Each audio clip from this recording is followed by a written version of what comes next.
నుంచి ఉన్న అతి పురాతన ప్రశ్నలలో ఒకటి ఆత్మ నిజంగా ఉందా అనే ప్రశ్న. ప్రతి సంస్కృతి, మతం, తత్వశాస్త్రం ఈ ప్రశ్నకు వేర్వేరు సమాధానాలు ఇచ్చినా ఇప్పటి వరకు సైన్స్ మాత్రం దీనికి స్పష్టమైన జవాబు ఇవ్వలేదు. కానీ దాని చుట్టూ ఉన్న రహస్యం మాత్రం మనసును ఆశ్చర్యపరుస్తూనే ఉంది. హిందూ, బౌద్ధ, జైన తత్వాలలో ఆత్మ అనేది శరీరానికి భిన్నమైన, నిత్యమైన, చైతన్య రూపమైన శక్తి లేదా చైతన్యమని చెబుతారు. ఉపనిషత్తులు చెబుతున్నట్లు ఆత్మనే పరమాత్మ, అంటే ప్రతి జీవిలో ఉన్న ఆత్మ బ్రహ్మంతో సమానం. గీతలో శ్రీకృష్ణుడు చెప్పినట్టు శరీరం నశిస్తుందేమో కానీ ఆత్మ ఎప్పుడూ చనిపోదు. అది జన్మ మరణాలకు అతీతం. సైన్స్ ప్రకారం ఆత్మ అనే పదం తాత్వికమైంది, శాస్త్రమైనది కాదు.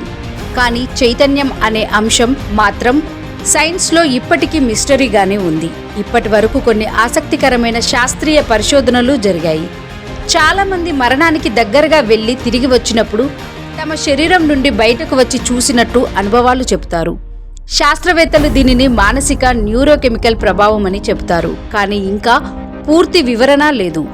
1907లో డాక్టర్ డంకన్ మాక్డుగాల్ అనే వైద్యుడు మరణ సమయానికి మనిషి బరువు 21 గ్రాములు తగ్గుతుందని చెప్పాడు.